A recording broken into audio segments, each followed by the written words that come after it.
So insomnia was just taken away as a secondary claim. Or was it?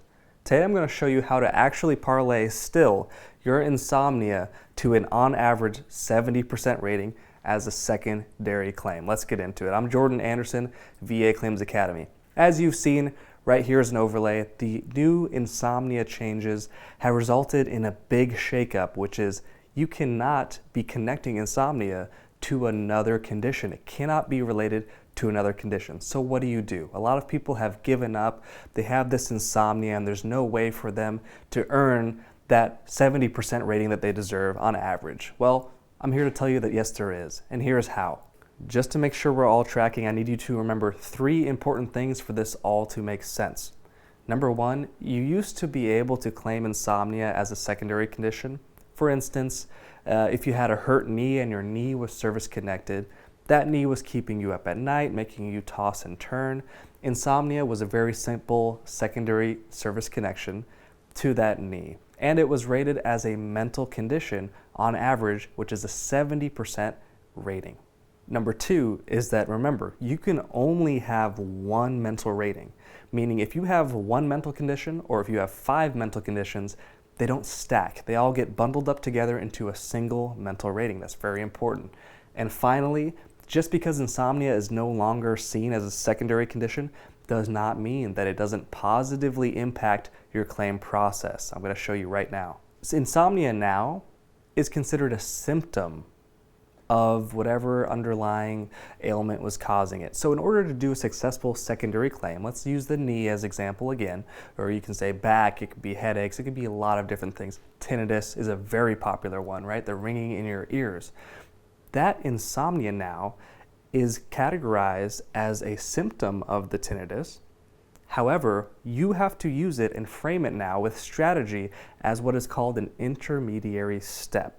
What that means is this is now a stepping stone to say, hey, my lack of sleep because of my tinnitus is causing me to be moody with my kids. It's causing me to be cranky with my wife, distracted at work, can hardly stay awake, these different things. So rather than speaking on the insomnia and its effects too much, you want to go ahead and pivot as to what the insomnia's effects are on you mentally. So for example, this insomnia, which is now a symptom of my tinnitus, so there's your anchor to service connection, is giving me anxiety, it's giving me depression. Whatever mental condition that you get that is diagnosed, and that's the key thing, diagnosed, that is ultimately what you want to service connect now as the secondary claim. So it matters how you speak about it. It especially matters here with these new insomnia rules because guess what?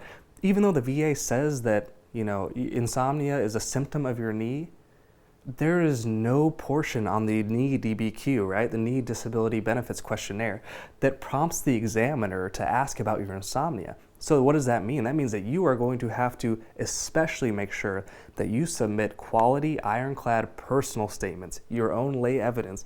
Give yourself that voice and make sure you proactively place that into the VA file. Here's what I mean by that. You're going to go ahead and say in your personal statement, my knee is causing me to toss and turn, I can hardly sleep, and that has subsequently resulted in this depression diagnosis. I have these symptoms, X, Y, Z, from depression. This is how it affects me at work. This is how it affects me in my social life.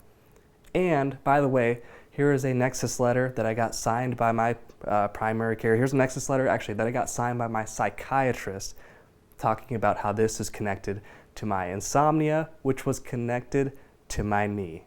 So all in all, now more than ever, it's incumbent upon you, the veteran, the transitioning service member, to get educated on this because, why? It's probably going to be your most valuable rated claim, your most valuable condition, on average a 70% rating that you get. So this is highly dependent on your circumstances individually, which gives you a lot of options, but there is the general framework for how to translate your true story into what the VA now wants to hear with these new changes.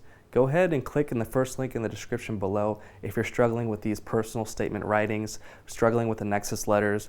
There's a lot of help there. Otherwise, I'll see you in the next one. Cheers.